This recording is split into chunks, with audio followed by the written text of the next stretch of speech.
Fala, galera da Placar, tô aqui com a Raíza Simplício. Raíza, sua opinião aí sobre o jogo, como é que você achou que o Flamengo se saiu? Uma classificação tranquila, sem susto, mas que era um time muito fraco, né, Raíza?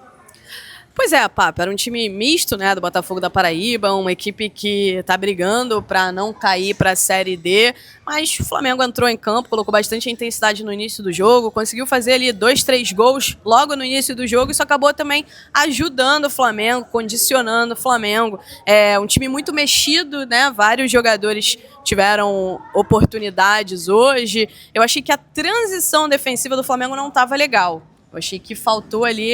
Não pode tomar 2 gols no Botafogo da Paraíba, um time que tá caindo lá, tá mal demais. Exatamente, por isso que eu acho que a transição defensiva do Flamengo pecou bastante. Matheus Cunha acabou falhando ali no primeiro gol. O goleiro também, que tem muito tempo que não joga, fica fora de ritmo, isso acaba fazendo diferença. Agora foi muito bem o Varela, né? O Varela que vai ser titular contra o Palmeiras lá no Allianz Parque.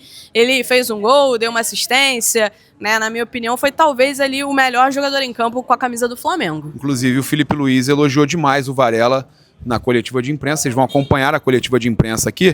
Eu acho que é interessante a gente trazer alguns aspectos. Eu acho que a partida do Lohan, que entrou, e é uma recuperação importante, né, para o Flamengo, um jogador considerado uma grande joia do clube, e é um retorno, sem dúvida, importante, onde o jogador demonstrou confiança e tudo mais, até mais do que o Matheus Gonçalves, né, Raíza?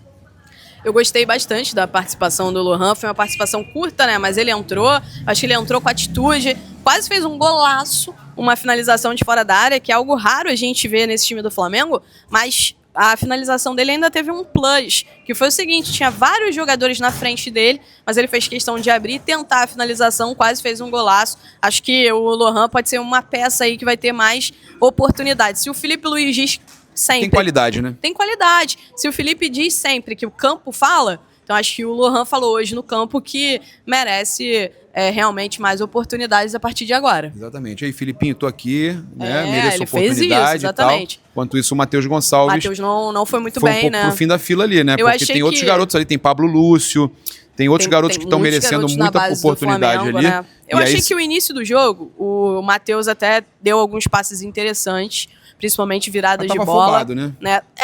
Mas assim, é um garoto também que não vem tendo muita oportunidade, o treinador já falou que ele é anárquico, enfim. Eu acho que isso tudo acaba também mexendo com a cabeça do jogador, que é muito jovem, né? Não é fácil você lidar com essa situação. Agora é aquilo, o Flamengo tem outros jogadores, né? Tem outros jovens, o Joshua, por exemplo, que entrou, fez o primeiro gol, né? Fez o gol do Flamengo lá, primeiro gol contra o Botafogo nesses jogos duplos. Exatamente.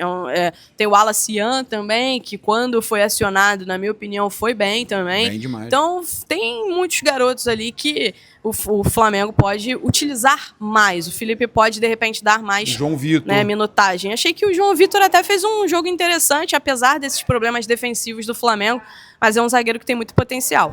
E é querido pelo Felipe Luiz, né? O Felipe Luiz tem um carinho muito grande gosta do futebol do João Vitor. Raíza, fala um pouquinho, a gente vai trazer a coletiva e zona mista, Alexandro, né? Que disse que quer vir pro Flamengo e tudo mais, não o Alexandro nosso, o lateral não. Fala um pouquinho pra gente com relação à questão do Juninho, a sua pergunta pro Felipe Luiz, a sua opinião sobre o que o Felipe te respondeu também. Só um OBS, né? O Alexandre, ele joga no Lille e ele é um jogador que o Carlo Ancelotti gosta muito. Ficou impressionado no jogo do Real Madrid contra o Lille. Ele ficou impressionado com o Alexandre. Chegou a sugerir a contratação do Alexandre para o Real Madrid, tá? E colocou o Alexandre na pré-lista da convocação da seleção brasileira. É um jogador que muito em breve a gente deve ver com a camisa da seleção brasileira, porque o Carlo Ancelotti gosta muito. E do Flamengo? Ele adora o Flamengo, né? Ele é um jogador que vai voltar, né? Diz ele que vai voltar ao Flamengo, um jogador que já teve passagens aqui pelo Flamengo na base. Zagueiro, para quem não sabe, não conhece, mas é realmente um jogador muito bom. Sobre a minha pergunta para o Felipe Luiz, né, eu acabei questionando ele em relação ao Juninho, porque o Flamengo colocou em campo hoje uma equipe muito mexida, né, e o Juninho acabou entrando em campo só no final do jogo. Então, assim, o Juninho parece que é a terceira, quarta opção do Flamengo e foi um jogador contratado por 6 milhões de euros. Na época, o Felipe Luiz destacou que, no entendimento dele, o Juninho era um jogador que encaixava muito bem no estilo de jogo, que estava vindo para jogar, estava vindo para, né, ser o atacante do Flamengo, ele fala isso, e não é isso que a gente tem visto. Ele disse, e ele admitiu que o Juninho não vive um bom momento, né? Ele falou que o Juninho já teve um bom momento, citou as finais ali do Campeonato Carioca contra o Fluminense, né? Mas admitiu que o Juninho não vive um bom momento. E, assim, é difícil, né, Papa? Para o Juninho, que é um jogador que não tem muito nome, chega nesse elenco do Flamengo estrelado, Maracanã, torcida cobrando. Hoje, já teve um ensaio de vaias ali para ele. Cara, e é difícil, eu falei inclusive com você mais cedo que o Flamengo você não tem muito tempo para dar certo.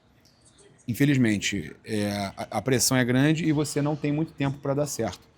E aí o Juninho parece que o tempo dele está se esgotando, infelizmente, o torcedor vai perdendo a paciência.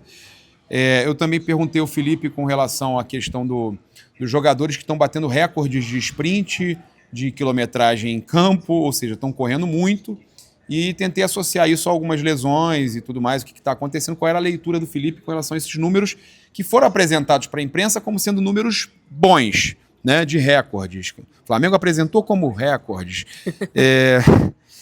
E aí a gente apresentou para o Felipe aqui esses recordes e qual era a leitura dele. E eu não esperava, né? Eu gostei que o Felipe, ele contrariou, né, os números e ele disse que o Flamengo está correndo errado. Vocês vão acompanhar aqui a coletiva de imprensa, mas a Raíssa já tinha previsto isso. A gente estava fazendo uma live antes e a Raíssa tinha falado, olha, acho que esses números são porque o time está correndo errado, correndo muito, né, o Raíssa?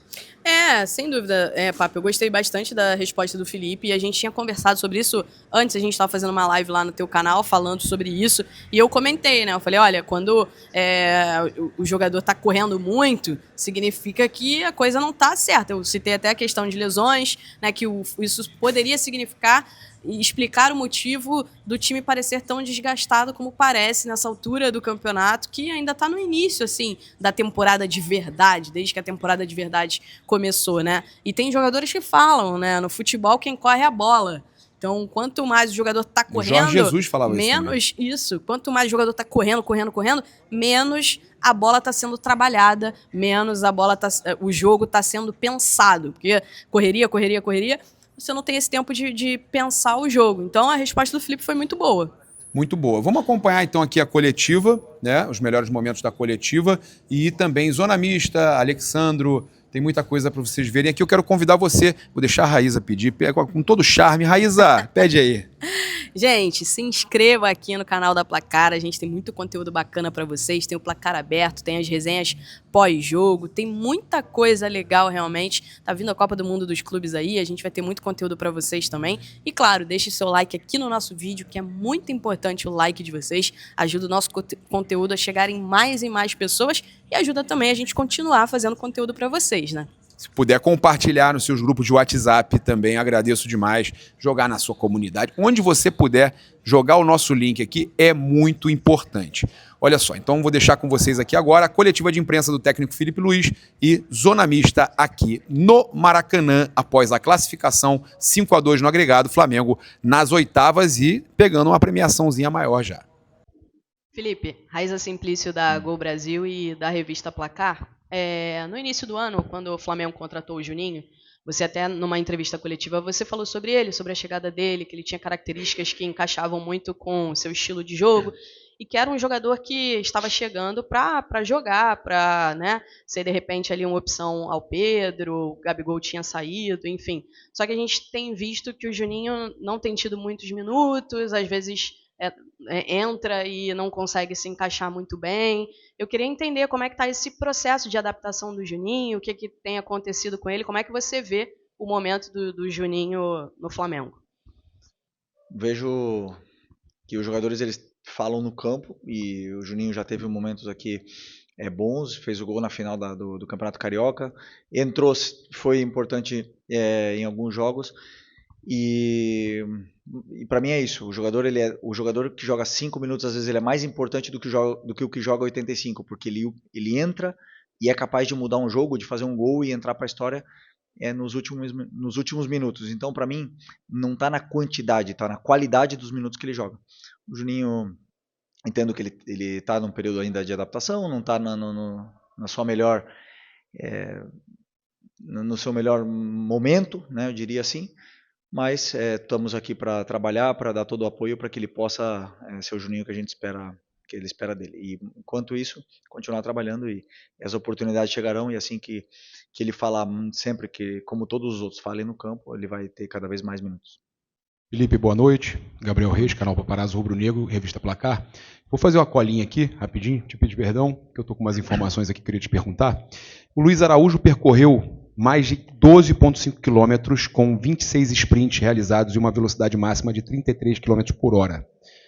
São recordes pessoais que alguns jogadores do Flamengo estão batendo na temporada. É o melhor índice dele no ano. O Alexandre, o Everton Araújo também atingiram recordes de distância e aceleração. Everton, Cebolinha e Pedro se destacaram por atingirem suas melhores marcas aí de velocidade e explosão na temporada. Você poderia fazer uma leitura sobre isso para a gente? E se você acredita que eles estão caminhando, mesmo com as lesões que o grupo está tendo, se você consegue perceber se seus jogadores já dando sinais de atingirem ali um ápice físico? Bom, lesões, por exemplo, Nico e Plata foram lesões de joelho, trauma, né? Ou mesmo alguma mecânica, assim, lesões articulares. Lesões foram do Eric e do Alan, né? O resto realmente muscular, estamos tendo sorte, entre aspas, nesse aspecto, né? Depois temos jogadores que, claro, que merecem um cuidado especial, que, como é o caso do próprio Cebola, do Pedro, do Arrasca, que vieram de lesões pós-operatório. Então tem que ter sempre temos essa recomendação, essa instrução de que controle, né, em alguns determinados momentos. Esses números que você falou me demonstra que o que eles podem dar, que o time está preparado fisicamente, mas não os números que eu gosto, porque se eles correram tanto, é porque o jogo não foi tão bom. E nesse segundo tempo do jogo contra o Botafogo, que é onde teve muito ida e volta, esses números eles aparecem, né? Porque quando o time normalmente vence, faz um resultado e vence e controla, esses números não são atingidos. Então, muitas vezes a gente fala, pô, o time falta intensidade, e ao contrário, né? O time está correndo mais do que deve, mas está correndo de uma forma errada. Então, esses números aí tem que sempre contextualizar eles, por que eles aconteceram. O Luiz é um animal, realmente, assim, fisicamente é um cara diferenciado demais. Ele tem outros, né, como o próprio Bruno, Plata, são jogadores que Wesley batem métricas que são extraordinárias, são nível europeu. E por isso, então, são jogadores que aguentam esse tipo de jogo tão intenso, tão alto nível, em tanto ritmo nos 90 minutos. São jogadores que nível Flamengo. Então, por isso que aparecem nesses jogos assim que foram um pouco mais de ida e volta, mas que ao mesmo tempo levam um desgaste grande. Boa noite, Felipe. Bruna Medeiros, do Desflá. O Lohan hoje voltou a jogar depois de um longo período no Sub-20. E eu queria que você dissesse quais as principais mudanças que você espera depois desse período e o quão importante pode ter sido para a evolução dele, para ele poder te ajudar aí no time.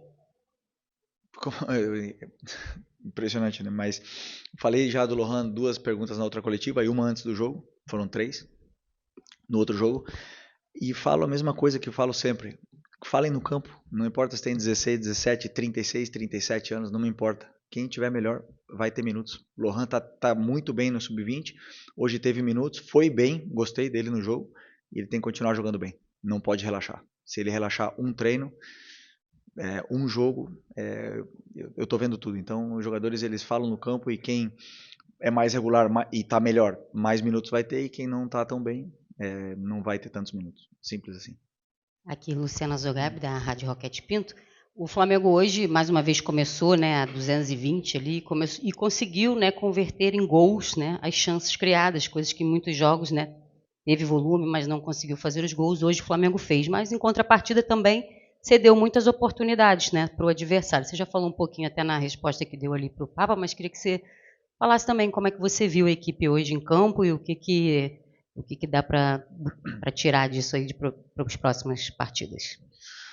Não, eu acredito que foi um bom jogo. O Botafogo da Paraíba tem um time muito bem trabalhado, uma linha muito bem organizada, principalmente dos meio-campistas, não davam muitos espaços para a gente poder filtrar passes. Tentamos filtrar muitos passes por dentro, acabou amarrando. O jogo estava talvez um pouco mais por fora. Como foi o gol do Pedro, começou uma jogada por fora, circulamos e tudo mais. Depois, com o resultado, com 2-0, eu senti que começamos a perder duelos, né? Alguns duelos individuais, tanto ofensivos como defensivos. Esses duelos não eram no mesmo nível que quando estava 0-0. Não digo que é normal, mas eu digo que pode-se entender pelo resultado do primeiro jogo, pelo resultado do segundo, pelo como estava acontecendo o jogo. E nenhum time do mundo, se você deixa jogar, não vai jogar. Eles jogam, sabem jogar, sabem chegar, sabem te machucar, sabem chegar até no teu gol. E foi assim que sofremos o primeiro gol. Então, eu acredito que foi mais por um momento de... Não digo que relaxamos, mas não era na mesma intensidade dos duelos. O Botafogo conseguiu chegar e fazer essas chances de gol. Felipe aqui, Bruno Vilafranca. Queria que você fizesse uma análise do jogo do Varela, né, que não tem tantas oportunidades assim, mas hoje contribuiu bastante. No domingo ele já ajudou numa posição, não sei nem se você já tinha treinado ele naquela posição, jogando ali muito mais centralizado, como um volante mesmo, ou se foi uma situação de momento, mas falando mais de hoje. Ele contribuiu, fez gol, deu assistência, participou de várias roubadas de bola. Enfim, queria que você falasse, até porque provavelmente ele será o titular no próximo jogo, já que você não tem o Wesley à disposição. Obrigado e parabéns pela vitória. Obrigado. Realmente, o Varela é um jogador muito sólido, né? Um cara que na fase defensiva ele domina como ninguém. E depois no ataque é um cara que cria jogadas, não perde a bola principalmente, né? Então são características diferentes dele do Wesley. O Wesley sabe atacar muito mais espaço do que ele. Não é que ele também sabe, mas o Wesley tem mais esse perfil físico, né, do que ele.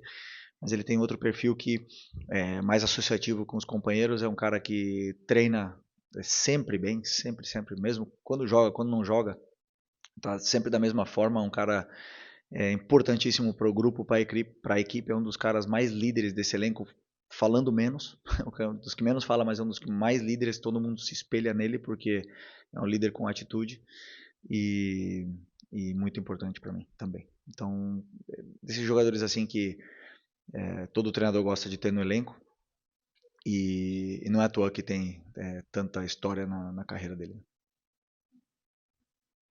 Boa noite, Felipe. Ian Arrepia, do canal Faz Andar. Hoje a sua equipe fez 4 gols. Talvez uma das grandes críticas ao seu trabalho em 2025 é a falta de assertividade, né? Quando cria muitas chances e não consegue converter. Contra o Juventude foram 6 e contra o Corinthians foram mais 4. O que essas partidas têm em comum é que o Flamengo abriu o placar muito cedo nas 3. Fez o gol logo nos primeiros minutos. De certa forma, a ansiedade quando o gol não sai cedo assim tem atrapalhado, e de que forma você pode internamente resolver essa questão para que os gols saiam naturalmente, como depois do primeiro acabam saindo nessas 3 partidas, por exemplo? Obrigado. Bom, primeiro, crítica ao meu trabalho, a falta de efetividade, mas eu não chuto no gol, hein? Já chutava, não fazia gol também, mas eu acredito assim que por que não fizemos gol contra o Botafogo? Porque existe uma qualidade defensiva no time do Botafogo. Existe um time que bloqueou os chutes, que não deixou chegar com tanta facilidade, que os atacantes se sacrificaram muito defendendo, fechando os volantes, fechando os espaços, não deixaram chegar. Eu sempre repito, o adversário também joga. O Juventude e hoje o Botafogo e o Corinthians nos deram certas, não facilidades, mas nos deram alguns espaços onde o time conseguiu aproveitar, fazer os gols, e aí o jogo fluiu com mais naturalidade, mais facilidade, né, depois do primeiro gol. Mas como eu falei para vocês, o nível do adversário ele fala muito, né? Se o adversário não é só qualidade com bola, para mim existe a qualidade defensiva. O jogador que tem qualidade na hora de defender, ele não te deixa chutar, ele induz, ele leva você para onde você não se sente confortável, e aí, claro, fazer gols nesses adversários é mais difícil, né?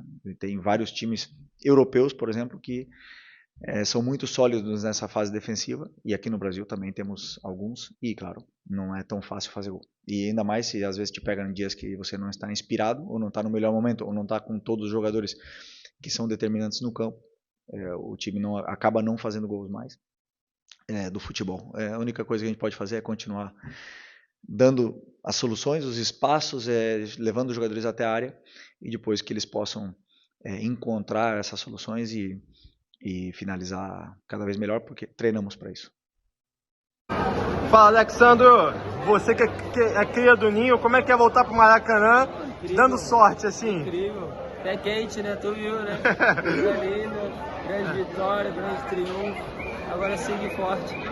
E seleção brasileira, como é que tá a expectativa? Você que tá na pré-lista do Ancelotti? Tá grande, acredito que vai acontecer, né? Eu trabalhando bem, mostrei que posso estar lá.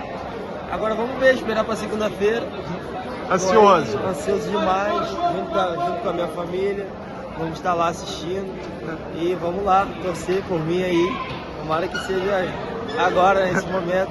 E no futuro pensa em voltar pro Mengão? Já disse, pô, com certeza. Toda hora, com certeza. Você pode cravar aí que vai acontecer, vou voltar um dia. Pode cravar? Pode cravar. Valeu, Alexandre, obrigado. Fala, Dourado. Queria que você falasse como é que foi esse retorno ao Maracanã, reencontrar a torcida. Você fez uma boa partida, quase fez 2 gols. No início do jogo deu aquela chapada, o Cunha fez uma grande defesa e depois foi o gol. Como é que foi esse momento, comemoração com a ceifada? Queria que você falasse um pouquinho desse retorno. Para mim foi muito especial estar retornando ao Maracanã. Triste por nós não ter conseguido o nosso objetivo. Sabíamos da dificuldade que era o jogo, né? E ali no gol eu não comemorei da forma que eu costumava fazer as comemorações aqui, né? Então, por respeito ao Flamengo, por respeito a tudo que o Flamengo me proporcionou, né? Como eu falei anteriormente, que o Flamengo mudou a minha vida, a vida da minha família, né? Me deu uma oportunidade muito grande. Eu tenho um respeito enorme por aqui, né? E foi uma meia ceifada, né? Eu fiz isso contra o Palmeiras também, em 2017, aqui consegui fazer o gol e, por respeito, fez a meia ceifada. Assustador. Falei com o Alex, Alex, o Rodrigo tem 31 anos, já parou, então tá chegando a nossa hora, a gente tem que se segurar. Mas, brincadeira à parte, tem sido legal. O Rodrigo é um garoto que eu tive um rapaz que eu tive a oportunidade de trabalhar na seleção brasileira, muito inteligente, muito observador, tem um perfil importante para trabalhar na comissão técnica, para poder dar as orientações, e tenho certeza também que mais importante do que isso é a história que ele construiu no Flamengo. Acho importante no ambiente ter jogadores que tenham a experiência e a cultura de viver o Flamengo, de ter vivido o Flamengo, e isso é muito importante para quem chega, para que possa ser abraçado por isso e realmente entender o que significa jogar pelo Flamengo. Danilo, parabéns pelo resultado, pelo gol e a classificação. Você falou ali agora há pouco sobre o seu gol e ter conseguido fazer um gol e também o resultado, mas também mencionou que em alguns momentos o time caiu um pouco de produção. O que você poderia falar que sai de positivo desse jogo e o que pode sair também como aprendizado para as próximas partidas, os jogadores que ganharam minutagem, você que ganhou mais minutos em campo, o que dá para melhorar? Acho que de positivo, sem dúvida nenhuma, tem o início do jogo. Acho que a gente entrou muito concentrado, a gente entrou numa velocidade alta, e assim que a gente tem que fazer, é assim que o Flamengo tem feito na maioria dos jogos, e quando isso acontece a gente consegue fazer gols, direcionar a partida, estar sempre no campo do adversário. Isso é muito importante para o decorrer do ano. E como eu falei, em alguns momentos a gente perdeu um pouco a concentração, perdeu um pouco as distâncias. Considero isso um pouco normal, até pela equipe que estava jogando, por muitos garotos, muitos jogadores que não têm um pouco ali o hábito de jogar junto, então isso pode acontecer, mas fique de aprendizado para que a gente possa manter a concentração o maior tempo possível dentro da partida e evitar de tomar sustos e tomar gols como a gente tomou hoje, até porque por um defensor nunca é legal tomar gol. Última aqui, a última. Muito se fala do calendário do Flamengo, né, e das dificuldades que o time passa aí ao longo da temporada. E domingo, o Flamengo vai jogar contra o Palmeiras num gramado sintético. Queria saber como é que você enxerga a situação e sua opinião sobre esse gramado sintético lá no estádio do Palmeiras. Eu nunca joguei no gramado sintético, nem sei te falar. Realmente, eu acredito que jogar no gramado natural é sempre melhor. Essa é a minha opinião, não tenho nenhum problema em falar isso. Mas é o que tem, é o que a gente vai jogar contra o Palmeiras. Não é nenhuma novidade, a gente já sabia que iria jogar lá. A gente já sabia que o calendário seria difícil, isso é um debate para outro momento, porque não cabe aos treinadores e jogadores debater isso. Isso tem que ser um debate muito mais profundo para quem faz futebol. A gente já sabia disso, o calendário é igual para todos e a gente tem que arrumar mecanismos e ferramentas para que a gente possa, de certa forma, estar o mais fresco possível em cada jogo. E, sem dúvida nenhuma, é um confronto importante onde a gente precisa vencer para poder seguir ali em cima da tabela.